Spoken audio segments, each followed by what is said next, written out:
अस्सलाम वालेकुम। कैसे हैं सब बच्चों। चैप्टर 7 हमने शुरू किया हुआ है कोऑर्डिनेट ज्योमेट्री। आज 7.2 का सेकंड हाफ शुरू करेंगे हम। सेकंड हाफ में जो हमारा क्वेश्चन है वो 6 to 9 है। और क्वेश्चन नंबर 6 के जो है ना वो कुछ ज़्यादा पार्ट्स हैं, लेकिन करना इक्वेशन फाइंड करनी है हमने। मुख्तलिफ कंडीशंस दी होंगी, हमने इक्वेशन फाइंड करनी है। सबसे पहले देखिए लिखा हुआ है find an equation of. Equation find करें दी हॉरिजॉन्टल लाइन थ्रू इस पॉइंट से गुजर रही है। देखिए, जब कोई भी चीज़ हॉरिजॉन्टल होगी ना, हॉरिजॉन्टल बिल्कुल इस तरह स्ट्रेट बिल्कुल सीधी एक्स एक्सिस पे, तो जब कोई चीज़ एक्स एक्सिस पे होगी तो इसका मतलब है स्लोप तो हुई नहीं, स्लोप तो ज़ीरो है। स्लोप थी जो इस तरह तिरछी लाइन होगी, वो आपकी स्लोप थी। तो हॉरिजॉन्टल लाइन में जब हम सॉल्व करेंगे तो मैं डाटा लिखता हूँ कि as uh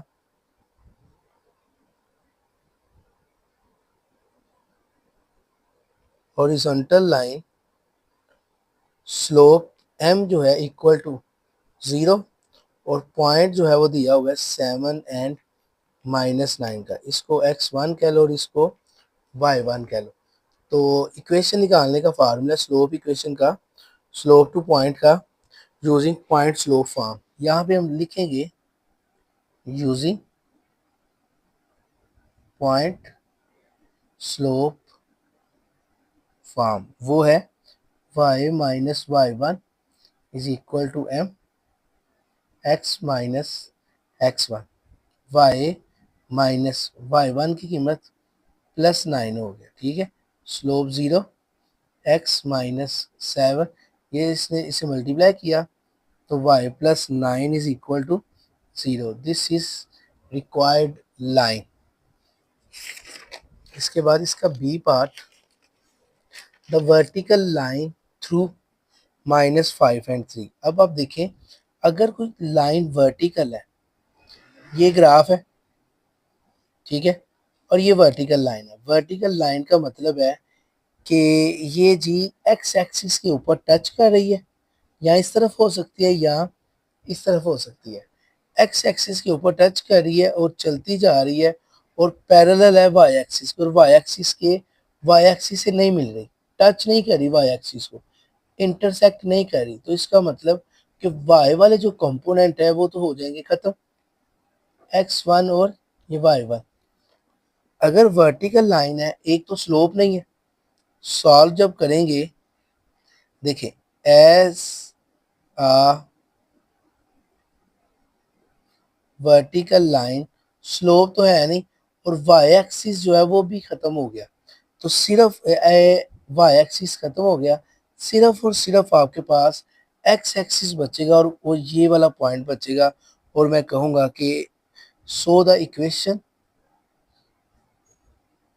is x is equal to -5, और -5 को इस तरफ ले आए तो क्या हो जाएगा, +5 is equal to zero. Y वाला कंपोनेंट खत्म, जो वाई के साथ टच ही नहीं किया। ये था आपका आंसर। उसके बाद थ्रू सी वाला पार्ट है। सी वाले पार्ट में उसने आपको कहा है कि उसने आपको एक पॉइंट दिया है और एक स्लोप दी है, ये x1 y1 और ये स्लोप। सॉल्व करते हैं। सॉल्व में क्या लिखूंगा, मैं स्लोप लिखता हूँ कि स्लोप जो है वो 7 है, और पॉइंट जो है -6 और 5, ये x1 और ये y1। तो using point slope form, y minus y1 is equal to m x minus x1। y y1 की कीमत 5, स्लोप की कीमत 7 है, x और x1 की कीमत +6 होगी। तो ये क्या हो गया, y-5 is equal to 7x, 7×6 = 42, y-7x -5 - 42, y-7x -47 is equal to zero. ये देखिए y-y1 7x 7 6 42, ये आपके पास इक्वेशन है। अगर इसको इस तरह रखना है तो इस तरह रख ले, यहाँ फिर -7x उस तरह हो जाएगा +7x प्लस वाई उस तरह गया -y और +47 इज इक्वल टू 0। ये वाली यहाँ, ये वाली है इसका सी पार्ट। उसके बाद इसके डी पार्ट में उसने सेम ही है, फिर उसने एक पॉइंट दिया और स्लोप दी है कि स्लोप 0 है। ठीक है, तो ये x1 और y1 है। पॉइंट स्लोप का formula y minus y1 is equal to m x minus x1। y minus y1 की कीमत +3 हो गया, m 0 और x minus 8, y +3 is equal to 0। ठीक है जी। उसके बाद through -8 and 5 having slope undefined, मतलब कि स्लोप जो है वो अनडिफाइंड है। स्लोप अनडिफाइंड कैसे थी? अभी जो वाई एक्सिस वाला सवाल किया था ना, ये देखिए ये पैरेलल था ऐसे, इसका मतलब है कि स्लोप अनडिफाइंड है, पता नहीं कहाँ जाके मिलेगी ये लाइन, कोई पता नहीं है। तो इसलिए सिर्फ और सिर्फ एक्स एक्सिस बचेगा आपके पास और कुछ नहीं बचेगा। तो मैं लिखूंगा कि x is equal to -8 and x +8 is equal to 0। ठीक है जी। उसके बाद इसका जो f वाला पार्ट है, दो पॉइंट दिए हुए हैं, ये वाला और ये वाला। अब ये देखें, ये x1 हो गया, ये y1, ये x2 और ये y2। स्लोप निकालें, स्लोप का formula y2 minus y1 x2 minus x1। y2 की कीमत -1 +3 9 +5, 3 में से 1 गया 2, 9 और 5 14, 2 1 2 2 7 14। स्लोप की कीमत आ गई 1/7। ठीक है जी, स्लोप आ गया 1/7 और पॉइंट आपने ले लेना ये वाला, पहले वाला पॉइंट -5 और 3। मैं यहाँ पे लिखता हूँ कि पॉइंट जो है मेरे पास है -5 और -3 और स्लोप जो है मेरे पास है 1/7। और यूजिंग स्लोप फॉर्म क्या थी, y minus y1 is equal to m x minus x1। y minus y1 की कीमत प्लस हो गया 1/7 x प्लस 5, 7 को उधर मल्टीप्लाई कर दे, 7y 7 3 21 x प्लस वाई, ये इधर ही रखें x plus y -7y -21 is equal to 0। x -7y और माइनस कितना हो गया, 16 5 21, ये इक्वेशन है।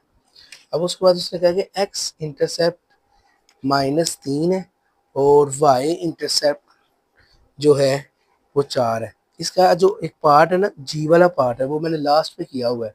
ये मैंने एच लिख दिया है तो जी वाला पार्ट लास्ट पे है, इसी क्वेश्चन के लास्ट पे। ठीक है, लेक्चर के लास्ट पे नहीं, इसी क्वेश्चन के लास्ट पे। एक्स इंटरसेप्ट जो है वो -3 है और वाई इंटरसेप्ट जो है वो 4 है। एक्स इंटरसेप्ट -3 को आप कह दें कि a is equal to -3 and b is equal to 4 using two intercept form. Two intercept form क्या है कि x over a plus y over b is equal to 1। x over a की कीमत है -3, b की कीमत है 4 इज इक्वल टू 1। 3 को 4 से मल्टीप्लाई करें तो 12, या एलसीएम लेते हैं, नीचे वाले को नीचे वाले से मल्टीप्लाई, 4 को 3 से 12, ऊपर वाले को क्रॉस मल्टीप्लाई, x को 4 से 4x -3y is equal to 1। तो 4x -3y उसको इस तरफ ले आओ is equal to -12 and 4x -3y plus 12 is equal to 0। उसके बाद इसका x intercept is equal to I वाला पार्ट है, x इंटरसेप्ट जो है वो -9 है और स्लोप जो है वो -4। x इंटरसेप्ट का मतलब है कि -9 और 0, यानी कि x1 और y1 और ये m is equal to 4। Formula है y minus y1 is equal to m x minus x1। तो y minus 0 4 x minus minus plus हो गया, तो y is equal to 4x 4 9 36। तो 4x उसको इस तरफ ले आओ, minus y plus 36 is equal to 0। ठीक है जी। स्लोप -4 है, मैंने +4 से कर दिया, तो -4x -36 -4x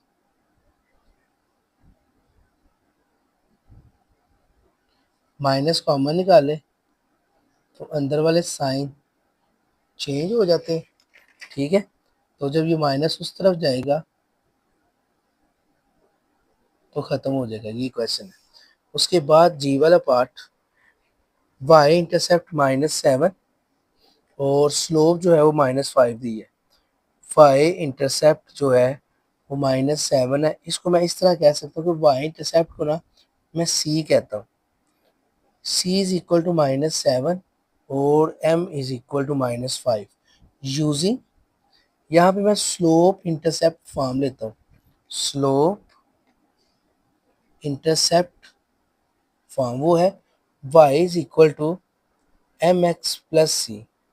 तो y is equal to m की कीमत -5x -7, तो y plus 5x plus 7 is equal to 0। उसके बाद अब क्वेश्चन नंबर 7 शुरू करना है। हमने लिखा हुआ है find an equation of perpendicular bisector of the segment. आपने इक्वेशन फाइंड करनी है जो परपेंडिकुलर हो और बाइसेक्ट कर रही है of the segment joining the points A और बी।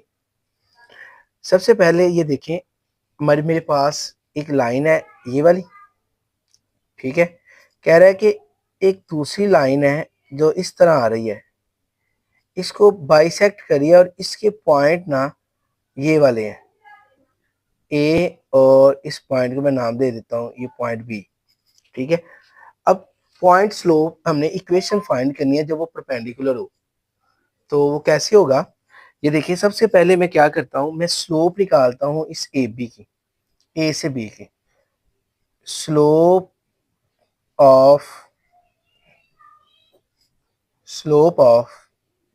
ए से बी को मैं m1 कह देता हूँ। चलिए, फार्मूला क्या था, y2 minus y1 over x2 minus x1 is equal, ये y2 की कीमत है 8 माइनस y1 की कीमत है 5, x2 की कीमत है 9 और इसकी कीमत है -5। y2 minus y1 x2 minus x1, sorry x1 की कीमत है 3। तो ये क्या आएगा फिर आपके पास m1, तो m1 इज इक्वल टू 8 से 5 गया आपके पास आ गया 3, और 9 में से 3 गया आपके पास आ गया 6, और 3 1 दा 3 3 2 दा 6, तो m1 किसके इक्वल आ गया 1/2 के। ठीक है जी, ये आपके पास m1। अब मैं नेक्स्ट जो मेरा स्टेप है वो है कि मैं इन दोनों का मैं मिड पॉइंट निकालता हूँ।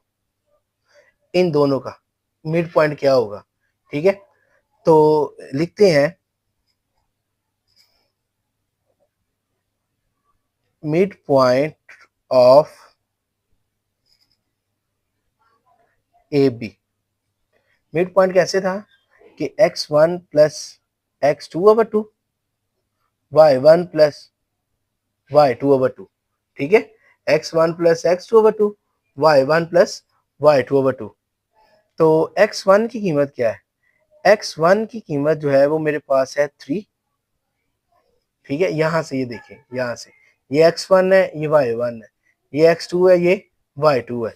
तो x1 की कीमत है मेरे पास 3 और x2 की कीमत है 9 डिवाइडेड बाय 2, y1 है 5 प्लस y2 है 8 डिवाइडेड बाय 2, तो क्या आ गया 9 जमा 3 12/2, और इसका आंसर क्या आ गया 8 जमा 5 13/2, 2 1 2 2 6 12 6, और 13/2 ये वो पॉइंट है जहां से ये उसको बाइसेक्ट कर रहा है। ठीक हो गया ये वाला। तो अब इस लाइन की इक्वेशन, ये परपेंडिकुलर है, तो परपेंडिकुलर की स्लोप कैसे निकालेंगे? परपेंडिकुलर की स्लोप निकलती है, मैं यहाँ पे लिखता हूँ कि slope of perpendicular bisector is equal to -1/m1। तो ये देखिए -1/m1 की कीमत थी 1/2, और ये उल्ट हो गया, क्या हो गया, ये हो गया -2। ठीक हो गया। अब ये स्लोप आ गई आपके पास, और ये आपके पास पॉइंट आ गया। तो पॉइंट स्लोप फार्मूला क्या था? पॉइंट स्लोप फार्मूला था कि जी y minus y1 is equal to m x minus x1। तो y माइनस ये x1 है और ये y1 है, y minus 13/2 is equal to -2 x minus 6। तो y minus 13/2 is equal to -2x minus minus plus 6 to the 12। तो ये नीचे 2 है, तो मैं लिखता हूं इस 2 को खत्म करने के लिए मल्टीप्लाई 2 बोथ साइड। देखिए 2 multiply y -2 multiply 13/2, 2 multiply -2x, और 2 मल्टीप्लाई 12। ये 2 इस 2 से कैंसिल। ठीक है, तो क्या आ गया, 2 को y से मल्टीप्लाई किया 2y -13, 2 को 2 से किया -4x, 12 को 2 से किया तो 14। अब इन तीनों को उठा के मैं क्या करता हूं, इस तरफ ले आए, ये 2y -13 -4x इस तरफ आ गए, +4x -24 इज इक्वल टू 0। तो 2y plus x -13 -24 -37 is equal to 0. This is the required line for perpendicular bisector. उसके बाद क्वेश्चन नंबर 8 है हमारे पास, इसमें भी सेम वही है। वहां पे हमने स्लोप निकाली थी, यहाँ पे उसने स्लोप आपको निकाल के दी हुई है, और निकालना परपेंडिकुलर, वहां पे पॉइंट भी निकाला था, इससे पहले सवाल में पॉइंट भी निकाला है और स्लोप भी निकाली। यहाँ पे उसने पॉइंट भी निकाल के दिया हुआ है और स्लोप भी निकाल के दी हुई है। ठीक है, और ये देखिए ये slope of a given line दी हुई है और हमें चाहिए परपेंडिकुलर लाइन की। जब हम सॉल्व करेंगे, सबसे पहले लिखते हैं कि स्लोप ऑफ अ लाइन, इसको मैं m1 कह देता हूँ, और इज इक्वल टू -3/2, और मुझे चाहिए परपेंडिकुलर लाइन की स्लोप। तो मैं यहाँ पे लिखता हूँ slope of required perpendicular line is equal to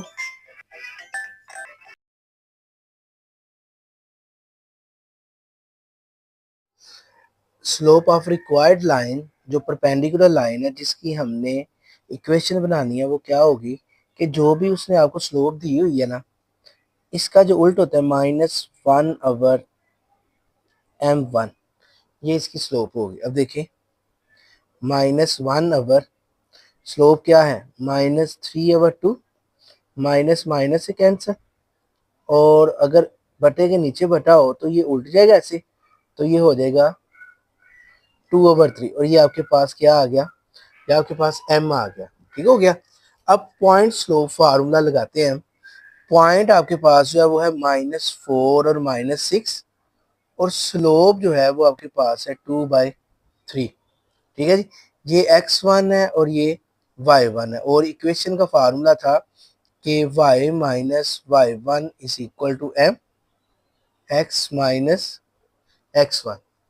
तो y माइनस इस y1 की कीमत -6, ये m, x वैसे ही, x1 की कीमत -4, माइनस माइनस प्लस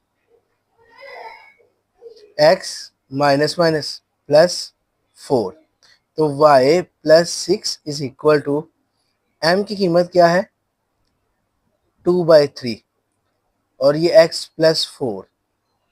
ठीक है, तो ये देखें y प्लस 6, 2 को x से मल्टीप्लाई किया 2x, 2 को 4 से किया 8/3, इसके नीचे 1 लगा के एक अब क्रॉस मल्टीप्लाई कर दें। 2x प्लस 8 को 1 के साथ मल्टीप्लाई किया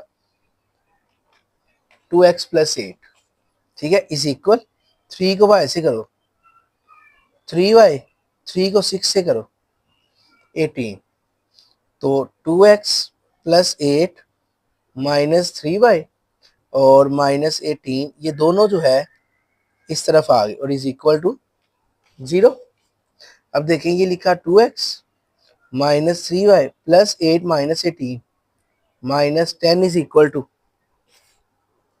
0। दिस इज रिक्वायर्ड लाइन या रिक्वायर्ड इक्वेशन जो उसने आपसे पूछी है। इसके बाद इसका क्वेश्चन नंबर 9 है, इसमें भी आपने इक्वेशन ही फाइंड आउट करनी है, बट इसमें जो स्लोप है ना वो पैरेलल है। कहता है find an equation of the line, line की इक्वेशन निकालें थ्रू ये पॉइंट है and parallel to a line, और एक और लाइन पैरेलल है और उसकी स्लोप ये दी हुई है। तो जब परपेंडिकुलर होगा तो वो उसकी जो स्लोप है 1/m होती है और जो पैरेलल है उसकी वही स्लोप होती है जो उसने दी होगी।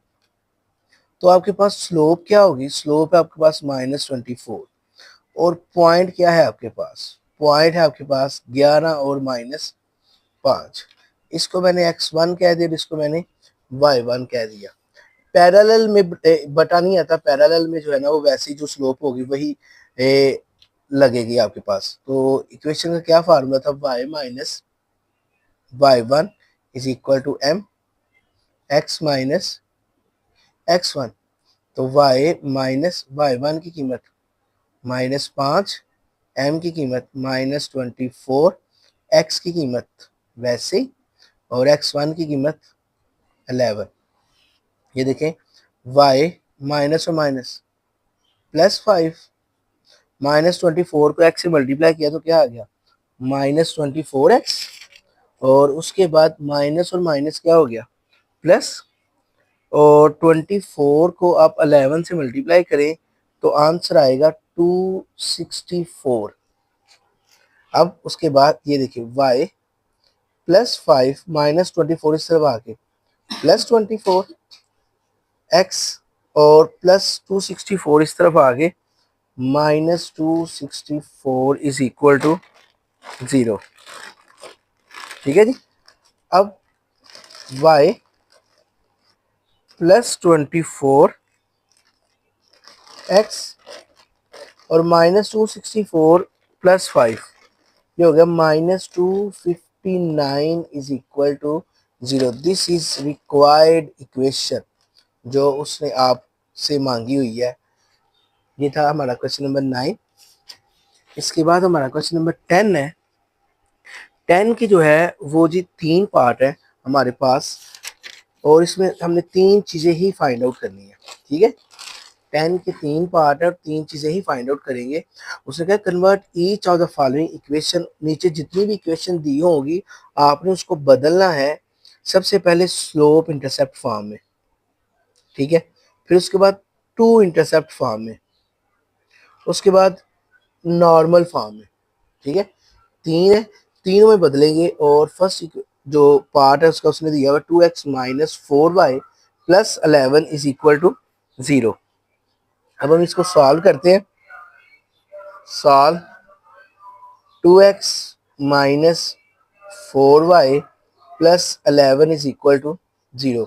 इस y वाले को ना अब हम अलहदा कर देते हैं, इस y वाली रकम को मैं इस -4y को उस तरफ ले जाता हूँ। 2x plus 11 is equal to 4y।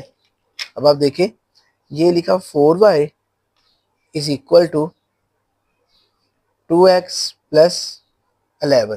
ठीक है, अब y के साथ क्या है 4, इस 4 पे ना हर एक को डिवाइड कर देते हैं, लिखते हैं divided by 4 both side 4y/4 is equal 2x/4 plus 11/4।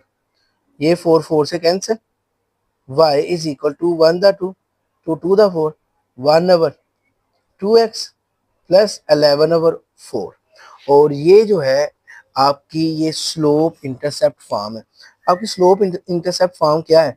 y is equal to m x plus c जो है ये स्लोप इंटरसेप्ट फॉर्म है। देखिए ये y अकेला, उसके बाद एम एक्स, ये m और ये x, फिर प्लस, फिर c, ये c।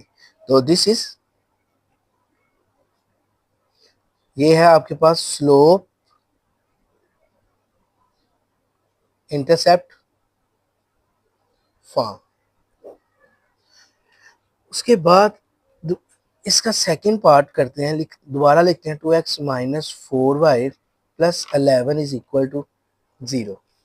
अब इसको अब मैं करने लगा हूँ टू इंटरसेप्ट फॉर्म में। क्या करते हैं, लिखा 2x माइनस 4y, ये जो प्लस 11 है आप इसको इस तरफ ले आओ, माइनस 11। ठीक हो गया। अब आपने पता क्या करना है, इसकी जगह पे ना 1 होना चाहिए, 1 के अलावा और कुछ भी ना हो। तो यहाँ पे क्या है, यहाँ पे माइनस 11 है। तो मैं डिवाइड कर देता हूँ, divided by minus 11 both side. ये देखिए 2x/-11 माइनस 4y/-11 माइनस 11/-11। तो ये हो गया 2x/-11 minus minus plus 4y/11। ये से कैंसिल हो गया, क्या आ गया 1। ये जो 2 है इसको मैं इसके नीचे ले जाता हूँ इस तरह, x/-11/2 plus y/11/4 is equal to 1। ये आपकी बन गई two intercept form. Two intercept form क्या होती है वो हम लिखते हैं यहाँ पे कि x/a plus y/b is equal to 1। ये देखिए x, ये a है, y, ये y और ये b है, is equal 1। This is two intercept form. ये टू इंटरसेप्ट फॉर्म होगी। अब इसका तीसरा रह गया नॉर्मल फॉर्म, वो करते हैं। अब लिखते हैं कि 2x minus 4y is equal to 2x minus 4y is equal to minus 11। अब हम इसकी जो थर्ड है वो करेंगे नॉर्मल फॉर्म। अब नॉर्मल फॉर्म हम किस तरह करेंगे उसको देखें। हम सबसे पहले ना मैग्नीट्यूड ले लेते हैं किसका, x वाले के साथ जो भी रकम है ना, जो भी रकम x के साथ है उसका स्क्वायर, प्लस y के साथ जो भी रकम है उसका स्क्वायर और अंडर रूट। ठीक है, तो इसको r कह देते हैं। ठीक है जी, 2 का स्क्वायर हो गया 4, माइनस 4 का 16 और ये आ गया 20। r इज इक्वल टू 20 आ गया। अब ये जो 20 आ गया ना, आप इस 20 को क्या करो, इस पे डिवाइड कर दो, इस वाली रकम पे ना इसके ऊपर डिवाइड कर दो। देखो अब जी, divided by 20 both side, 2x/√20 minus 4y/√20 is equal to minus 11/√20। ठीक है, तो इस 20 का अगर मैं एलसीएम लूँ ना, 2 10, 2 5 और 5 1, तो ये आता है, इस 20 को मैं लिख सकता हूँ 2√5 और यहाँ पे भी 4y/2√5 और यहाँ पे भी माइनस 11/2√5। ये 2 2 से कैंसिल, तो ये हो गया x/√5 to 1/2 to 2/4 minus 2y/√5 is equal to 11/2√5। यहाँ तक हो गया। अब देखिए हमारा जो असल जो शक्ल है ना हमारी, वो क्या है, वो है कि एक्स कॉज अल्फा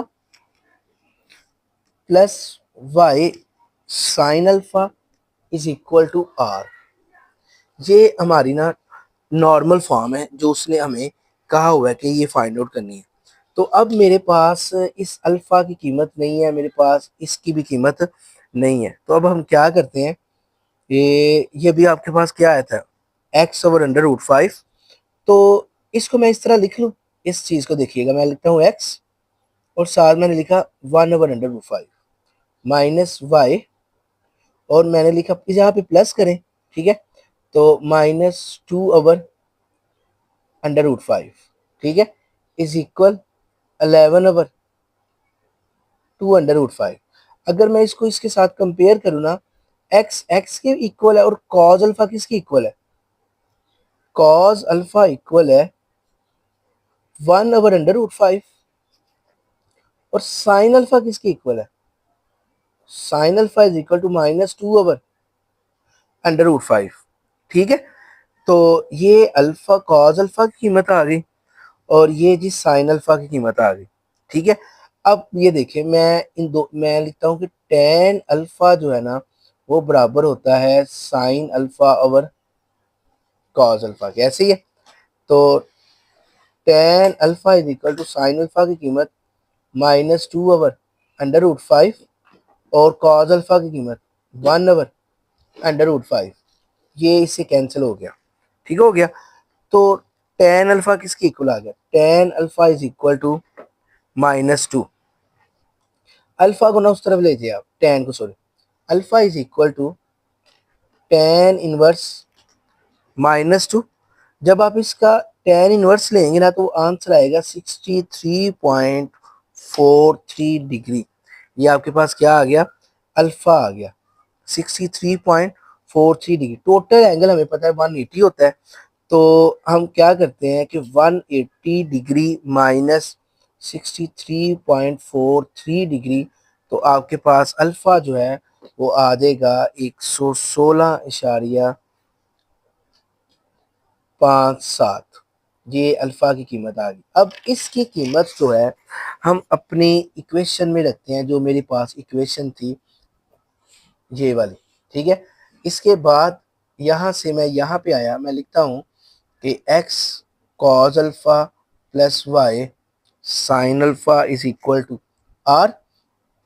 तो एक्स ऐसे, कॉज अल्फा की कीमत 116.57 जमा y sine 116.57 is equal r की कीमत minus,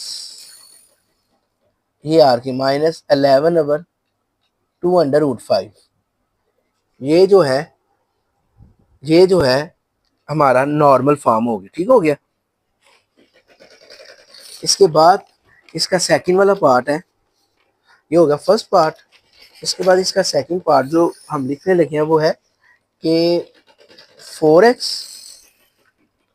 plus 7y -2 is equal to 0। इस पे भी हमने तीनों काम करने हैं, ठीक है।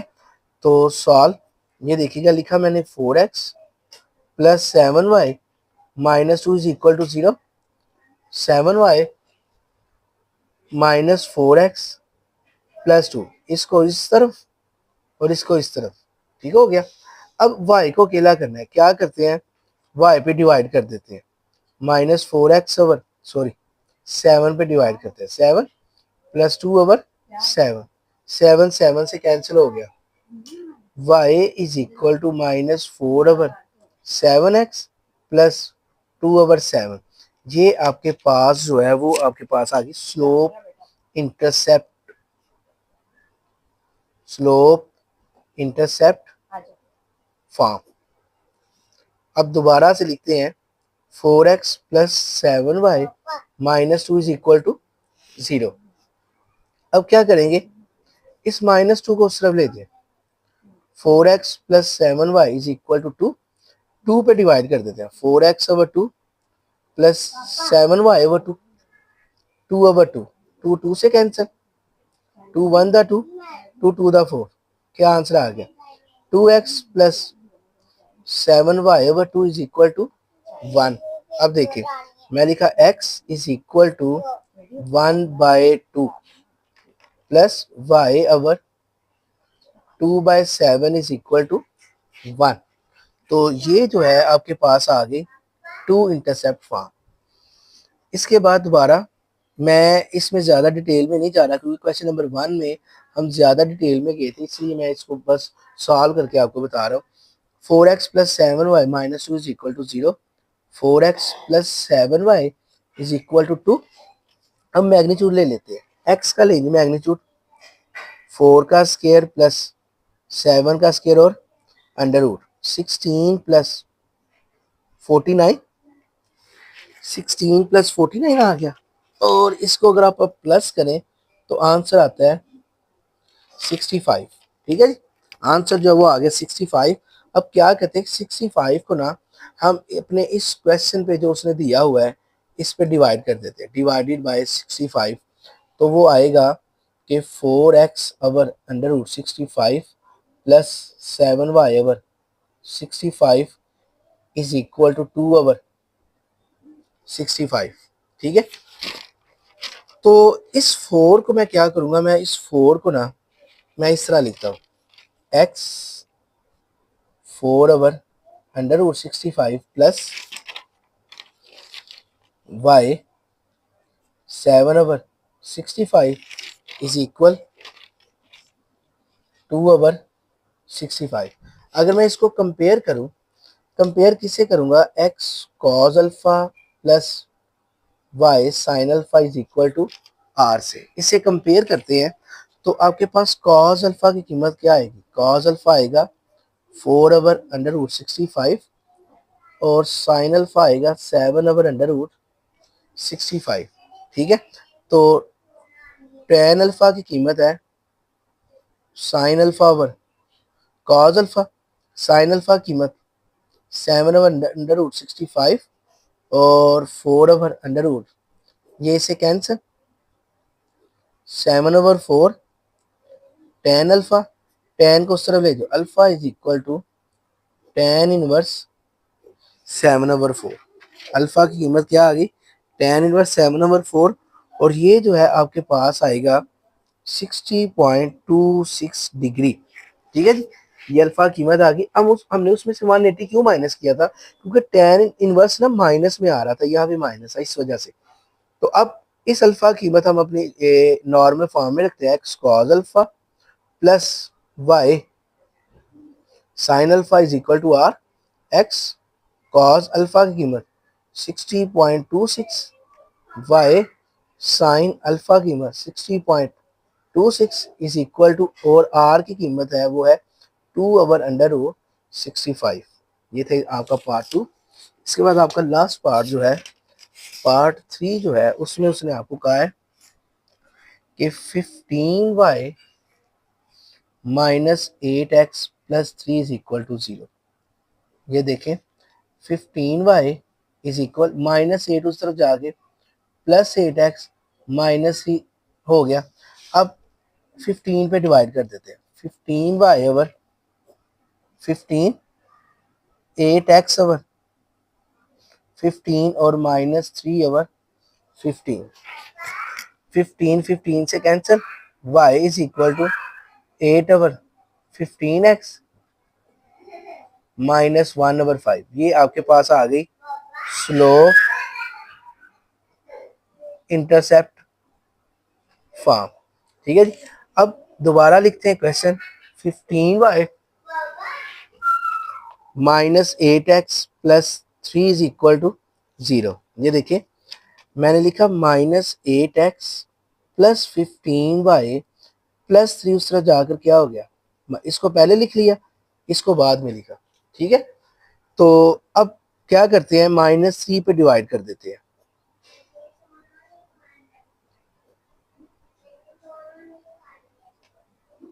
ये से कैंसिल, ये 1 माइनस माइनस से cancel, 8/3x plus minus minus 5y। तो ये क्या हो जाएगा, x 3/8 इसके नीचे आ गया, प्लस वाई 1/, माइनस वाई 5 इसके नीचे आ गया, इज इक्वल 1, क्योंकि बटे के जब नीचे बटा होगा ना, ये दोबारा ऊपर जाके इसके साथ मल्टीप्लाई होगा। तो ये जो बनी है, ये बनी है आपके पास स्लोप इंटरसेप्ट फॉर्म। अब दोबारा हम लिखते हैं सवाल कि 15y minus 8x plus 3 is equal to 0। तो 15y minus 8x is equal to -3। आप इसका क्या करो, आप ले लो इसका मैग्नीट्यूड 15 का स्केयर प्लस 8 का स्केयर और अंडर रूट, ये हो गया 225 जमा 64। जब आप 225 जमा 64 को प्लस करोगे तो आपके पास आंसर आएगा 289। ठीक है, और 289 क्या होता है? 289 होता है 17। अब इस 17 पर हम इसको ना क्या करते हैं, डिवाइड कर देते हैं। लिखते हैं, सबसे पहले सवाल लिखते हैं, क्या लिखा हुआ है। सवाल है मेरे पास, वो है जी -8x plus 15y is equal to -3। इसको डिवाइड कर देते हैं 17 पर, जो आपके पास मैग्नीट्यूड है, divided by 17, -8x/17 plus 15y/17 is equal to -3/17। ठीक है जी, तो मैं इसको इस तरह भी लिख सकता हूँ, x -8/17 plus y 15/17 is equal to -3/17। Compare करते हैं इसे, x cos alpha plus y sin alpha is equal to r। cos alpha की कीमत -8/17 और sin अल्फा की कीमत 15/17। मैं tan अल्फा निकालता हूँ, tan alpha is equal to sin alpha over cos alpha. sin की कीमत 15/17 -8/, ये इसे कैंसर, तो -15/8, ये tan अल्फा आ गया। तो अब हम क्या करेंगे, मैं इसको उस तरफ ले जाता हूँ कि alpha is equal to tan inverse -15/8। ठीक है, तो अल्फा इज इक्वल टू, इसका आंसर आएगा 61.93। सेम उसी तरह फिर माइनस में आया है, तो क्या करेंगे, फिर इसको जो भी आंसर होगा उसको 360 में से माइनस करेंगे। जब 360 से माइनस किया तो आंसर है 298.07। इस अल्फा की कीमत हम अपनी इक्वेशन में रखते हैं, x cos alpha plus y sin alpha is equal to r। x cos alpha की कीमत 298.07 plus y 298.07 is equal to, और r की कीमत थी -3/17। ये था हमारा क्वेश्चन और हमारा आज का लेक्चर। उम्मीद है कि आपको समझ आई होगी। ये जो सेकंड और थर्ड पार्ट है, ये ज़रा थोड़ा सा जल्दी में करवाया है, क्योंकि पार्ट 1 जो था वो काफ़ी डिटेल में था। तो उम्मीद है इंशाल्लाह आपको अच्छे से समझ आई होगी। अगले लेक्चर में मुलाकात होगी, तब तक के लिए अल्लाह हाफिज़।